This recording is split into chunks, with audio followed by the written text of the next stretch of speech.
आप सबका भारत की भाषा पे संदीप भटनागर में बहुत बहुत स्वागत है। आज हम बात करेंगे कि क्या यूएसए के सपोर्ट के बिना यूक्रेन रशिया के अगेंस्ट में जो वॉर कर रहा है वो आगे बढ़ा सकता है। क्या यूरोपियन यूनियन इतना सपोर्ट कर सकती है यूक्रेन का कि वो यूएसएसआर के साथ आंखों से आंखें मिला के बात कर सके। तो चलिए दोस्तों, इनके बारे में आज हम बात करते हैं। और उसके पहले मैं रिक्वेस्ट करता हूं कि जिसने भी मेरा चैनल सब्सक्राइब नहीं किया है वो प्लीज मेरे चैनल को लाइक कीजिएगा, सब्सक्राइब कीजिएगा और बेल आइकन जरूर दबा दीजिएगा। जैसे कि आपको पता है कि जेलेंस्की साहब की बहुत बेइज्जती हुई ओवल ऑफिस में यूएसए में, और जेडी वैंस और ट्रंप ने एक तरीके से उनकी पैंट उतार दी। और रोबिरो साहब ने बाद में बोला है कि उनसे बोला गया है जेलेंस्की के लिए कि आप चले जाइए यहां से, और एक कोई सॉलिड रीजन लेके आइए कि यूएसए आपको क्यों सपोर्ट करे, और एक प्लान लेके आइए, तब हम आपसे बात करेंगे और उससे पहले हम बात नहीं करेंगे। और वहां से ओवल ऑफिस से निकलने के बाद जैसे कि कई मीडिया हाउसेस बोल रही हैं कि उन्होंने ट्रंप के बारे में बहुत ही गलत वर्ड्स यूज किए, और उसके बाद जेलेंस्की गए यूके।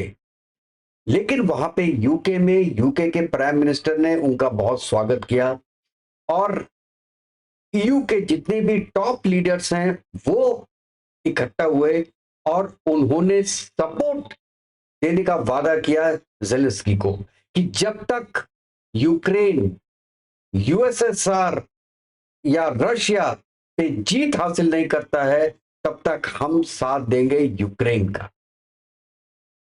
यहां मैं बताना चाहता हूं कि यूएस ने आज तक क्या क्या सपोर्ट किया है यूक्रेन को।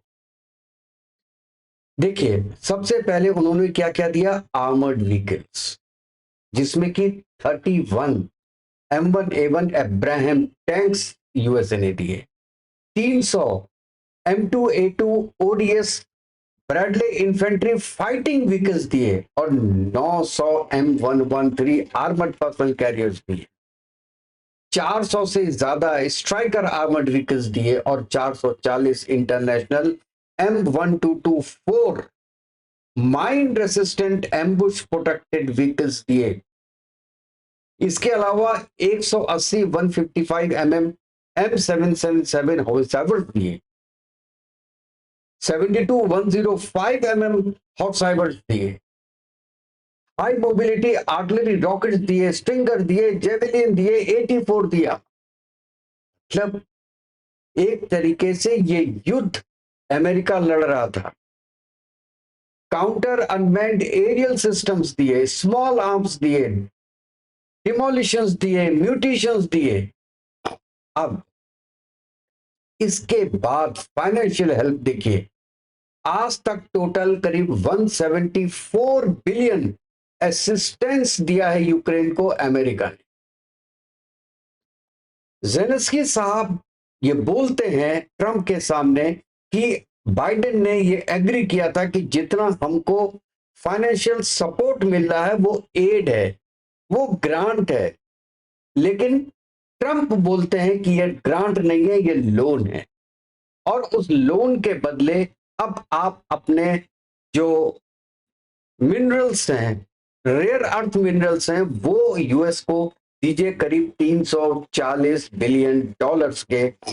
और उसके अगेंस्ट में हम आपसे ये गारंटी भी आपको नहीं देंगे कि ये वॉर में हम आपका आगे सपोर्ट करेंगे या नहीं करेंगे।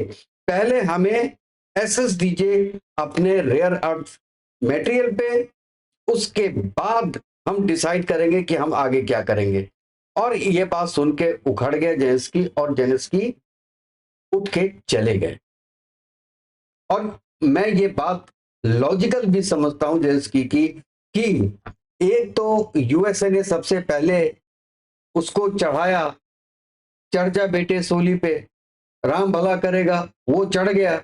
उसने यूएसएसआर के अटैक का भरपूर जवाब दिया यूएस के सपोर्ट से, और पिछले 2-2.5 साल से जवाब दे रहा है।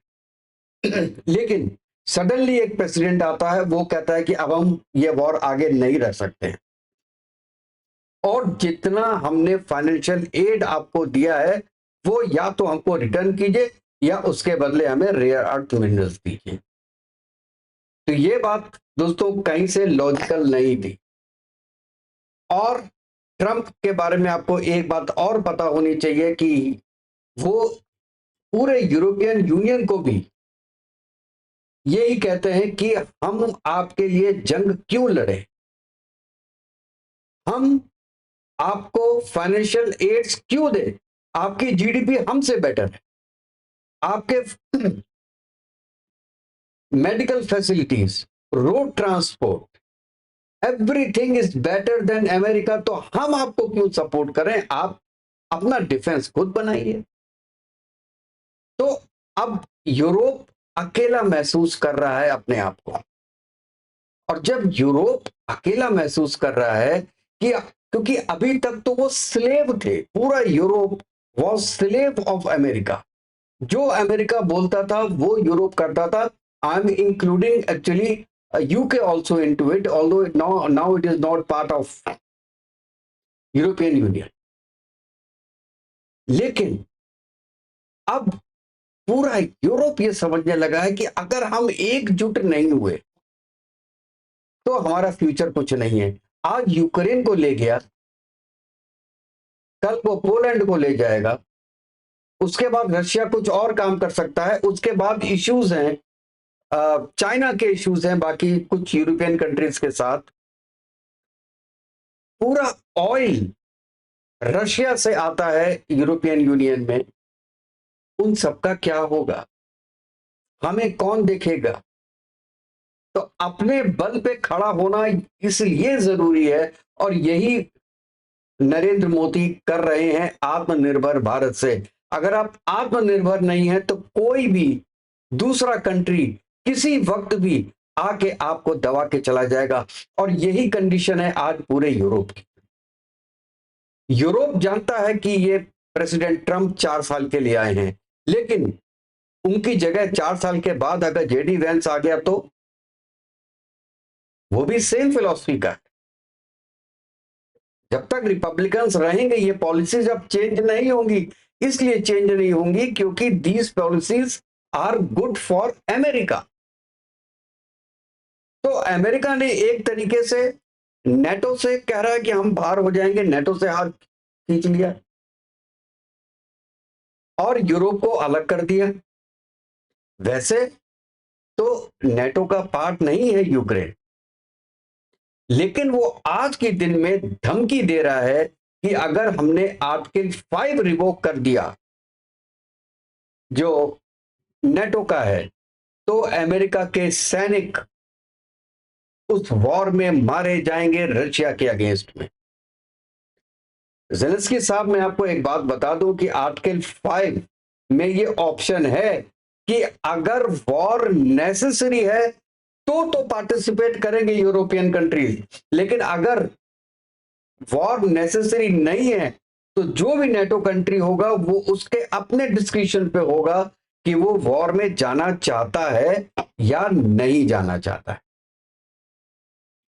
इतनी aid, financial aid, political backing जो यूएस ने दी है यूक्रेन को, आज के दिन में अगर यूक्रेन ये सोचता है कि वो अमेरिका के बिना केवल यूरोप के बल पे ये जंग आगे बढ़ा सकता है, तो ये बहुत बड़ी भूल है प्रेसिडेंट ज़ेलेंस्की की।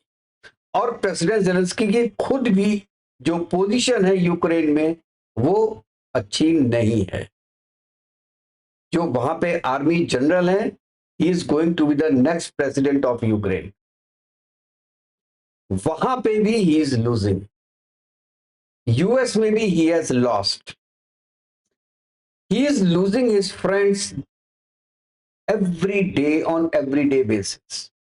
इसके पहले मैंने एक प्रोग्राम बनाया था जिसमें कि मैंने ये बोला था कि जितने भी हेड्स ऑफ यूरोपियन कंट्रीज हैं उन्होंने सपोर्ट दिया है यूक्रेन के प्रेसिडेंट को, वो चाहे पोलैंड के हों, चाहे वो आपका इटली की हो, फ्रांस का हो, जर्मनी के हो, यूके के हो, सबने अपना सपोर्ट तो दिया है, लेकिन एक्चुअल सपोर्ट, मिलिट्री सपोर्ट कैसे देंगे? अमेरिका ने 174 बिलियन डॉलर्स दिया है, और कल को स्टेमर ने, जो यूके के प्राइम मिनिस्टर हैं, उन्होंने कहा है we will be giving 1.6 billion dollars. अब 1.6 बिलियन डॉलर्स में क्या होगा? और वो भी उस फंड से दे रहे हैं जो कि सीज किए थे रशिया के, माफ कीजिएगा, यूएसएसआर निकलता है, तो रशिया के जो फंड सीज किए थे उसमें से कह रहे हैं 1.6 बिलियन डॉलर हम देंगे डिफेंस इक्विपमेंट परचेज करने के लिए और प्रोड्यूस करने के लिए। इक्विपमेंट्स प्रोड्यूस करने में टाइम लगता है, सालों लगते हैं। आप रेडीमेड इक्विपमेंट कुछ तो दे देंगे, लेकिन क्या आप जो यूएस ने सपोर्ट किया है, वो चाहे किसी रीजन से भी किया हो, चाहे उसमें ये हंटर बाइडन का परसेंटेज है, सब जानते हैं, एवरीबडी न्यू दैट, लेकिन क्या उस पैमाने पे सपोर्ट कर सकता है यूरोप? कभी भी नहीं कर सकता। क्यों? क्योंकि यूरोप की खुद की इकोनॉमी खराब हो चुकी है इस वॉर के कारण। और क्यों? Because of US. यूएस का सपोर्ट करने के लिए उन्होंने अपनी इकोनॉमीज खराब कर दी हैं पूरे यूरोपियन कंट्रीज में, और जब इकोनॉमी खराब हो गई तो यूएस कहता है कि आप कौन, हम तो आपको पहचानते नहीं। तो पूरा पूरा यूरोप इस वक्त सकते में है कि जिसके लिए हमने अपने जान दे दी एक तरीके से, वो आज हमको पहचानने को मना कर रहा है। आज हमने अगर यूक्रेन का साथ नहीं दिया तो कल को हमारा साथ भी कोई नहीं देगा और यूरोपियन यूनियन टूट जाएगा। नेटो वैसे भी टूटने वाला है कि यूएसएसआर कह रहा है कि हम नेटो का पार्ट नहीं होंगे, और अगर पार्ट होंगे तो every country who is involve in that should give the same percentage of financial support to the NATO, जो कि बाकी कंट्रीज करने को तैयार नहीं है। एंड दैट्स व्हाई मुझे लगता है कि ये एक बहुत बड़ी चाल है अमेरिका की। अमेरिका की चाल ये है कि उसको जानता है कि उसको डिफेंस इक्विपमेंट्स अपने बेचने हैं, वार तो वो रुकवा देगा। देखिए, इजराइल के लिए आज उसने $3 बिलियन ओके किया है, और इक्विपमेंट्स भी। इजराइल और हमास की वॉर लगभग खत्म है, वो वन साइडेड वॉर, उसमें बहुत ज्यादा इक्विपमेंट्स की जरूरत नहीं है। यूएसएसआर और यूक्रेन की वॉर भी लगभग समाप्त हो जाएगी, एक तरीके से समाप्त हो चुकी है, क्योंकि ट्रंप ने सपोर्ट निकाल दिया है यूक्रेन से। लफ्जों में कुछ भी कहता रहे यूरोप, लेकिन बिना यूएस के सपोर्ट से नहीं लड़ सकता। और यही ट्रंप ने बोला था ज़ेलेंस्की को कि आपके पास कार्ड है क्या? Every card you play is with US money. और ये बात भी सही है, ये एक्सेप्टेड है। अब अगर यूएस सपोर्ट हटाता है और यूएसएसआर रशिया ये कहता है कि ठीक है, हम सीज फायर मान जाते हैं और जितना इलाका हमने लिया है वो हमारे पास रहे, या हो सकता है कुछ क्रेमलिन को छोड़ के बाकी जितने भी एरियाज हैं जो नए लिए हैं वो वापस कर दे, तो वॉर खत्म हो गई। लेकिन जितनी भी यूरोपियन कंट्रीज है, अब वो इक्विपमेंट खरीदेंगी यूएस कंपनी से। उनको अपना डिफेंस बढ़ाना पड़ेगा, क्योंकि आज उनको लग गया है कि अगर उन्होंने अपना डिफेंस स्टेटस नहीं बढ़ाया तो कल को उनके साथ प्रॉब्लम्स आ सकती हैं। आज नहीं आएंगी, 5 साल बाद नहीं आएंगी, 10 साल में नहीं आएंगी, लेकिन 20 साल में जरूर आएगी। तो इक्विपमेंट्स खरीदेंगे कहां से? या तो खुद बनाएंगे, या रेडीमेड परचेज करेंगे। और यूएस से अच्छा इक्विपमेंट कहीं नहीं है, चाइना से वो ले नहीं सकते। चाइना से भी प्रॉब्लम्स क्रिएट कर दी है यूएस के रीजन से, तो चाइना से ले नहीं सकते। और दूसरी कौन सी जगह है जहां से ले सकते हैं? That is only US. तो यूएस से परचेज करेंगे, यूएस का डिफेंस का धंधा वैसे ही चलता रहे, डॉलर्स आते रहेंगे, ट्रिलियंस में आएंगे डॉलर्स। और यही चाहता है ट्रम्प कि वॉर भी खत्म हो जाए और हमारा बिजनेस भी खत्म ना हो। तो दोस्तों लास्ट में मैं ये बोलना चाहता हूं कि इतने military aid, financial aid, political aid, political backing, इतने सपोर्ट किया है यूएस ने या बाइडेन एडमिनिस्ट्रेशन ने यूक्रेन को, कि उसके बिना गीदड़ भभकी तो बहुत दे सकता है यूक्रेन। आज भी एक ड्रोन अटैक किया है उनकी ऑयल रिफाइनरी पे, जिसमें बहुत भयंकर आग लगी है, कई किलोमीटर्स में फैली है वो रिफाइनरी। लेकिन डायरेक्ट यूएस सपोर्ट के बिना, और दूसरा कि अगर यूरोपियन कंट्रीज डायरेक्ट सपोर्ट करते हैं यूक्रेन को, दैट मींस कि वो यूएस से डायरेक्ट दुश्मनी ले रहे हैं। और ये बात आप गांठ बांध लीजिए कि पूरा यूरोप कभी भी यूएस से डायरेक्ट दुश्मनी मोल नहीं लेगा। और बिना यूएस के इक्विपमेंट के, बिना वेपन्स के, बिना, इकोनॉमिक कंस्ट्रेंट्स इतनी है और उसकी अपनी खुद की रेपुटेशन इतनी डाउन हो गई है कि उसको पीस की तरफ आना ही पड़ेगा जेलेंस्की को, और समझौता करना पड़ेगा यूएसएसआर के साथ, रशिया के साथ। तो दोस्तों आप बताइएगा कि आपको ये वीडियो कैसा लगा, और अगर अच्छा लगा हो तो प्लीज अपने कमेंट्स जरूर लीजिएगा, जिससे कि मुझे पता चले कि आप इस पूरे टॉपिक में अपनी क्या राय रखते हैं। तो कल तक के लिए जय हिंद, जय भारत, वंदे मातरम।